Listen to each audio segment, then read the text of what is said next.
Hi again, everybody, and welcome to On the Safe Side, a podcast hosted by the editors of Safety and Health magazine, the official magazine of the National Safety Council.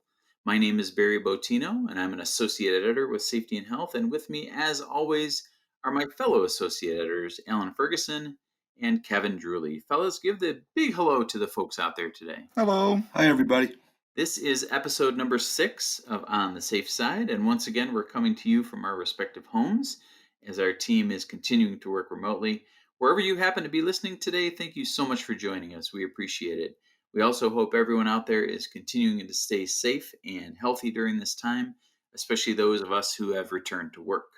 On this episode, we'll do a deep dive into one of our stories from the August issue of Safety and Health, and we're very excited to have experienced safety professional Linda Martin with us to discuss her career and the unique path she took into safety as part of our 5 Questions With segment. And of course, don't forget our monthly pop quiz. Now let's kick this episode off.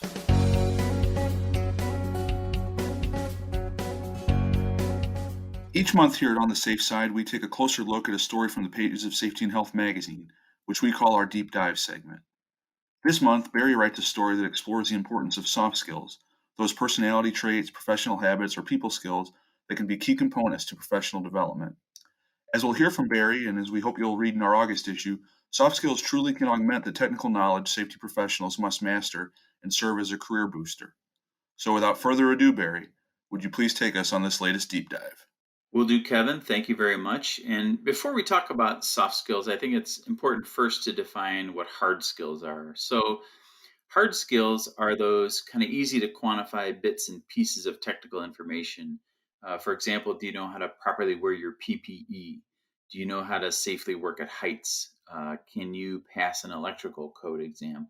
Those are hard skills, things you can easily prove and easily put on a resume as something you've accomplished. With soft skills, there can be a little bit of confusion, but the way many professionals often describe them, as Kevin said, are traits or professional habits or people related skills. And the reason they're important is because they can really be key pieces when it comes to professional development and advancing your career. And some of the most common soft skills are communication, time management, conflict resolution, and teamwork. One of the best examples of how they can be difficult to define is a study by LinkedIn of talent professionals. Those are the folks that look for candidates to fill jobs. And what was interesting about LinkedIn's study is 80% of these talent acquisition folks said soft skills were increasingly important in today's job market. But on the flip side, almost 60% of those talent evaluators admitted they didn't know how to accurately assess these skills in today's job candidates. So there's the rub there with soft skills. The reason that soft skills are important is because they're often a good way to enhance your hard skills. For example, communicating the need for proper PPE to a supervisor or a business leader using your communication skills, that can help you explain what you or your team needs to do a job well and to do it safely. And one of our National Safety Council colleagues, Amy Harper, she's our Senior Director of Workplace Training and Consultant. And Amy told me that safety professionals need soft skills because technical knowledge will only get you so far. And she used an example of a person in a company who has vast technical knowledge, but colleagues can only go to that person for specific technical questions.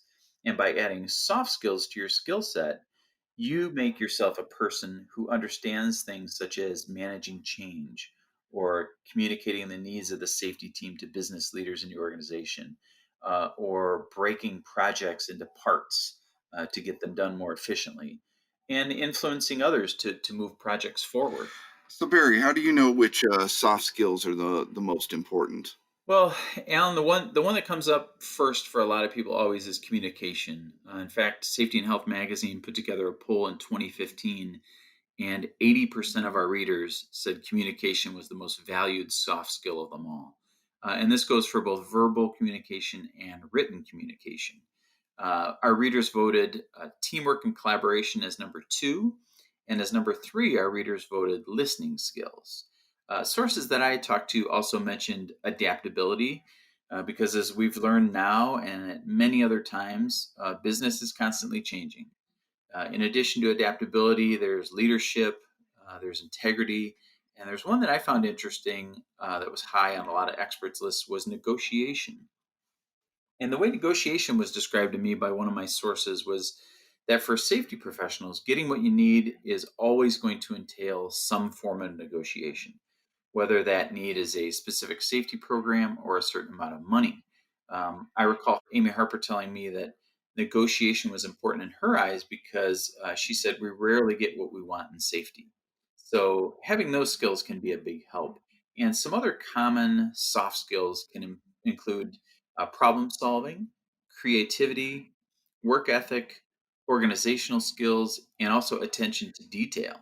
You mentioned some great examples of these soft skills, Barry. What are some ways that people can sharpen those soft skills? Well, Kevin, two of the most important things to do are to practice and to ask for feedback.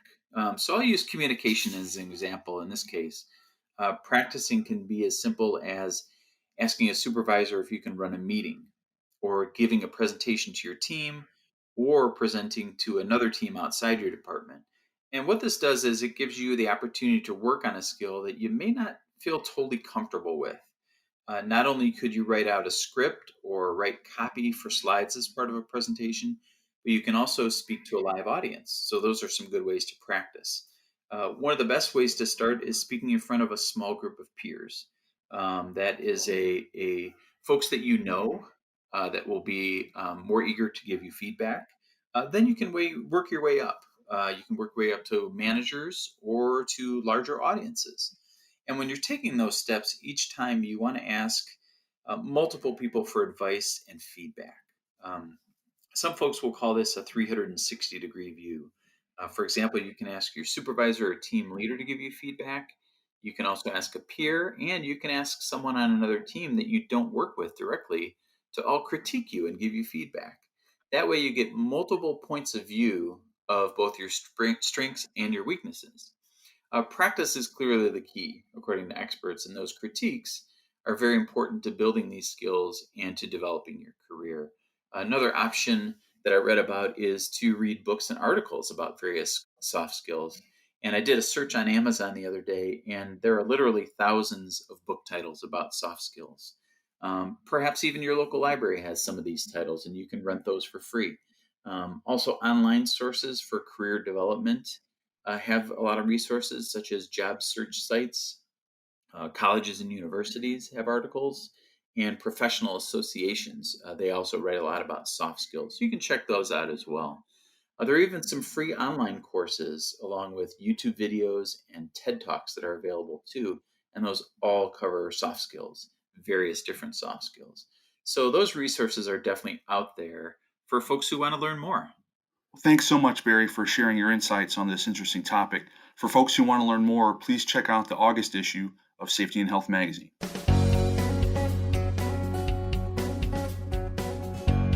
If you're listening to this podcast, we're pretty sure you like staying safe on the job and keeping others safe as well. We're also pretty sure that you want to stay safe and healthy when you're away from work, and we have a great way to help you out. It's Family Safety and Health magazine from the makers of the award-winning Safety and Health magazine. Family Safety and Health has tips and advice on topics from the home to the roadway and from your local parks and recreation areas to your medicine cabinet. Visit nsc.org/wellness or call 800-621-7619 to learn how you can get a subscription for yourself, your coworkers, your friends, and your family. Remember, that's Family Safety and Health, brought to you by the team that brings you Safety and Health magazine each and every month. To read off our next guest's resume would likely take up the whole episode of this podcast, but here are just a few highlights. Linda Martin is the former president of the Board of Certified Safety Professionals Board of Directors. She recently earned her doctorate in safety and is currently teaching students at 4 universities. Linda is also the 2018 recipient of the National Safety Council's Marion Martin Award and co-author of the 11th edition of NSC's Supervisor Safety Manual. So Linda, thanks so much for joining us here on the podcast. Hi. Hi. I'm glad that you guys asked me on. We're glad to have you. So I guess first question, so we have a section in our magazine called My Story that details safety pros' journey into their profession. So your undergraduate degree was in geology, and so how did you get from there into safety? Sure. Let me give you the short version, so that I don't take up all your time. So when I actually went to school for physical therapy, if you can believe it or Oh, not, and within a semester, I noticed the rocks in the science building, and I was like, "Wow, you can get a degree in that. That's great. I want to get a degree in something I love."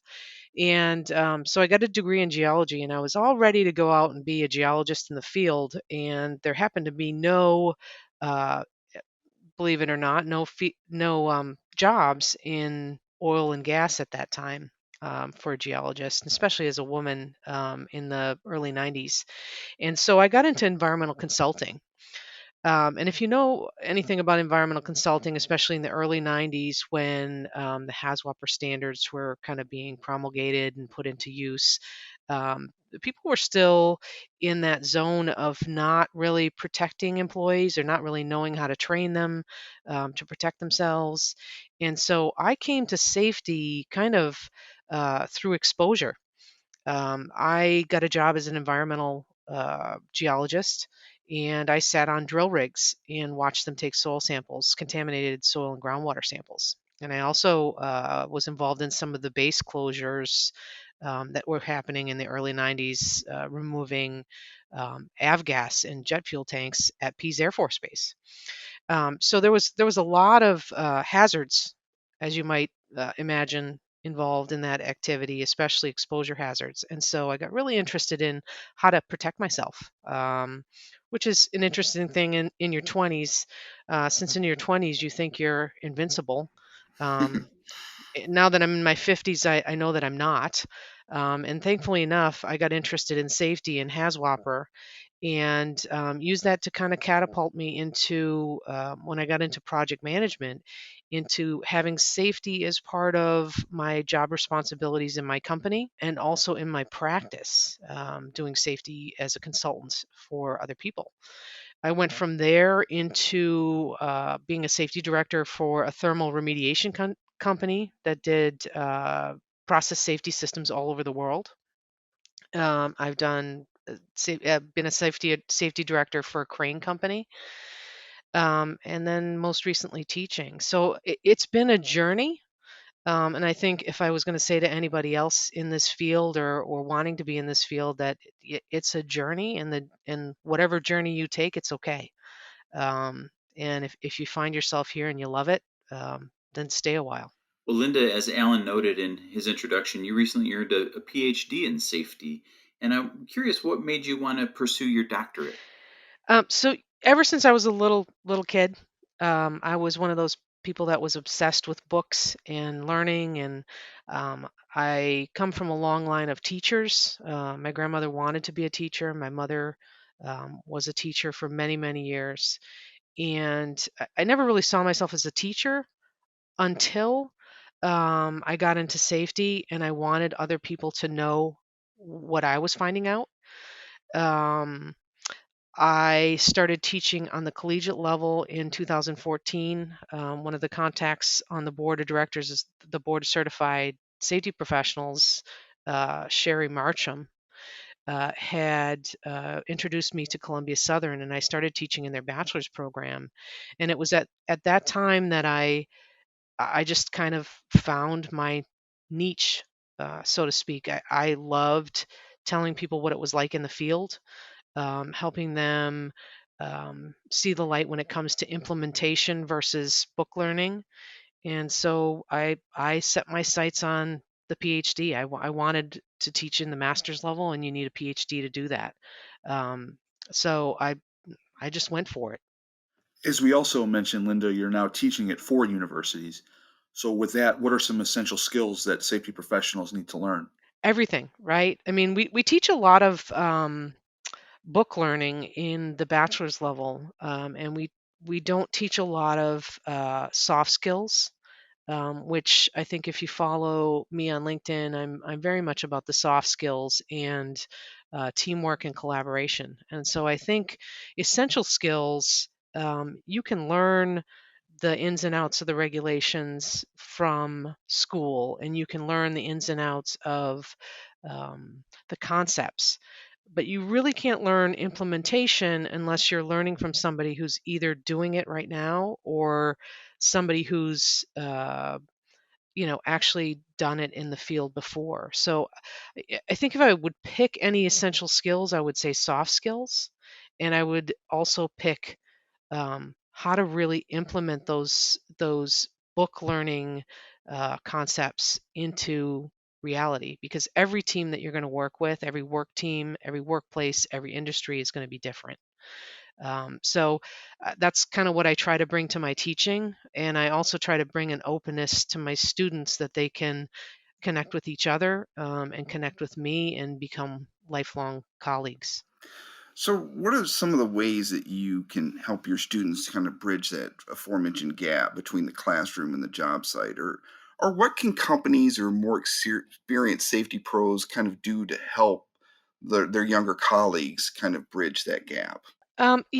I think this is not going to come as a surprise to anybody. I think mentoring is a huge part of that. I think we all need to realize that no matter what position we are in, from a new safety professional to somebody who's been doing it for 30 or 40 years, that um, we are mentors and colleagues. I mean, if I teach somebody in a class, I don't teach them as a student. I teach them as a colleague, because they have just as much to teach me as I do them. I mean, I have a lot of experienced safety professionals that are coming back to college to get their degree in order to advance to certification or earn more money or whatnot. So I think, to kind of answer your question in a more concise way, the gap there is knowing um, when to mentor, taking the responsibility as a student to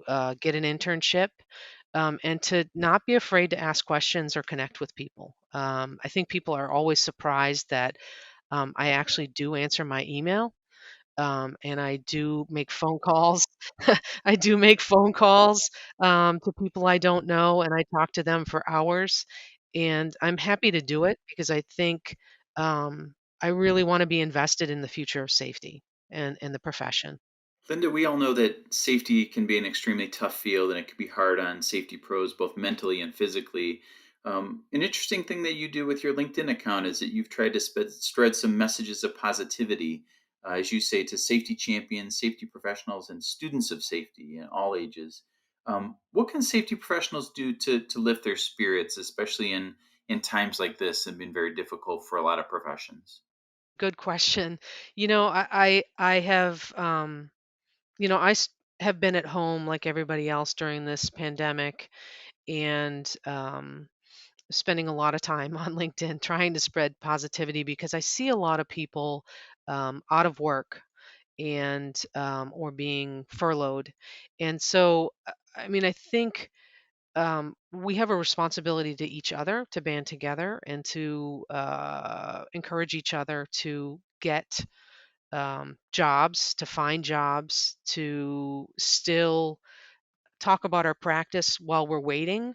Um, you know, I, I've been in a position before where I haven't had a job, and it has meant the world to me when somebody reached out and said it's going to be okay, right? The universe is going to provide. And so I think we have a responsibility to each other to lift each other's spirits, to share our practice, and to remember that sometimes, just because, if you aren't laid off at this point in the pandemic and you're working, that everybody's stressed, and that um, use every tool in your toolbox to reach out and to get the message out there and to make a difference. Linda, we always ask guests of On the Safe Side a question about life away from work, and we call that our pop quiz question. This one is, as many of us have rediscovered hobbies from our past during the pandemic, we understand that you've renewed your interest in gardening during this time at home. So we're wondering just what more can you tell us about how that happened and the satisfaction you're getting from gardening? This is a good story. Hopefully, people will enjoy this, because I think a lot of people are home with their children. Um, I have a two daughters, 5 and 7 years old. So we've been homeschooling like everybody else, with the help of Zoom calls from their teachers and blog posts and whatnot. And my kids are Montessori kids, and if you know anything about the Montessori method, it's kind of a self-directed, hands-on learning, and collaborative method. And I teach at the collegiate level, so this is, teaching 5 and 7 year olds is all new to me. And I was inspired one day by, um, well, it was a beautiful day, first of all. And my mother, when I was a child, we lived in Wisconsin and we had farmland around us. And one of the things that she did with us was this activity with a potato. And she did it, I think, pretty much every year. But my children and I took a potato that was sprouting. We've all had that potato on our counter, right? That's been sprouting um, uh, the roots and whatnot. And I put it in water and got the roots going. And we took pictures as it went along, and then made a whole activity out of planting it and researching how to plant it. And I thought, wow, this is fun. And I ended up getting 4 or 5 different pots and planting a whole patio garden. And number one, I think it accomplished something, a connection with my kids and their type of learning. It also connected me to my mother, which was a really great thing that she taught me when I was a kid, because we didn't have much. And then also connected me to my grandmother, who was a just an amazing gardener.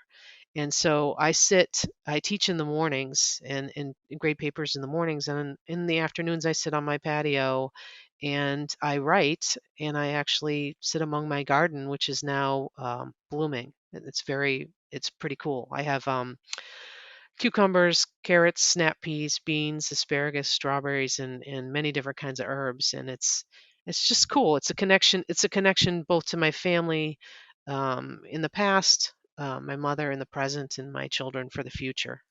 It's great. Well, thank you so much for joining us, Linda, and thank you for all that you do for safety. I appreciate being able to come on and go National Safety Council. You do a lot of great things for people. Thank you so much. Thank you, Linda. That was great. Thank you, Linda. Really appreciate it. Yeah. I appreciate you. Have a good day. You too. Now it's our turn to answer the pop quiz, and if any listeners want to chime in with their own answers, you can email us at safehealth@nsc.org or use the hashtag SafeSidePopQuiz on social media, and we'll compile some of our favorite responses and read them during a future episode. So I'll go first. I don't know that I've rediscovered any hobbies. I don't know if excessive TV watching is is necessarily a hobby, or binging shows, but that's probably number one. We've done a little bit of traveling over a couple states over to Michigan, but usually we do like to travel sometimes. So I guess that would be something that, yeah, we've rediscovered as well. Kevin, what about you? On a similar vein, yeah, not so much rediscovery, maybe revamping. As we've mentioned in past episodes, we each have a newspaper background, so I still am very much reading newspapers and magazines. But as so often happens, you sit down and intend to read something, and then something happens, and you end up just dog earing something. So I've gotten actually caught up with quite a bit, and some of it's outdated, but I still feel like go ahead and read it in some respect, because what else do you have to do?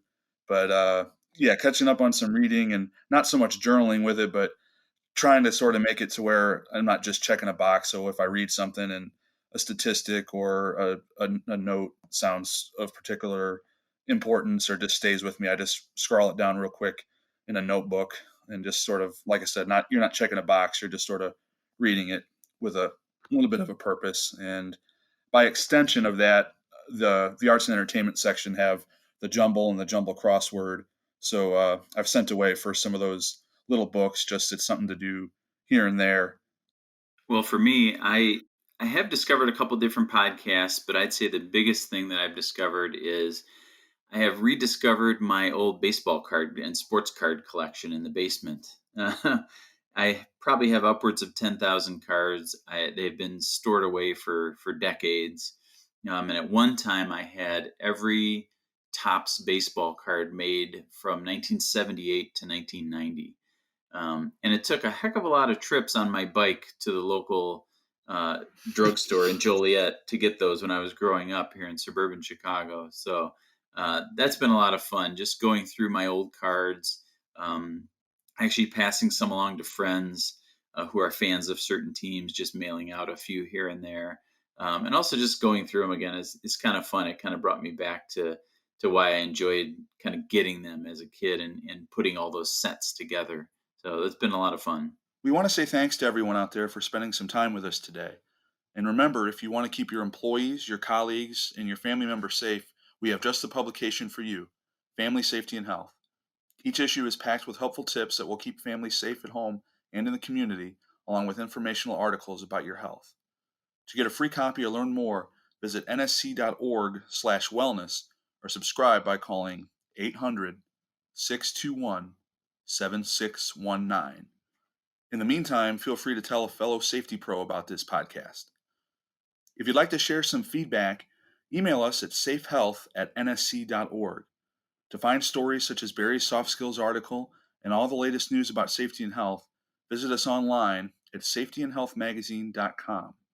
Also, make sure you follow us on Facebook, Twitter, Instagram, or LinkedIn. We'd like to thank our colleague and sound guru, Chelsea Yang. Original music for this podcast was provided by Steve Maslin. On behalf of our team at Safety and Health Magazine, we hope you and your friends and family are all safe and healthy amid the COVID-19 crisis. We'll be back next month with another episode to have more safety-related discussions, talk to trusted voices from around the profession, and hopefully make you smile a little. Until then, please stay on the safe side.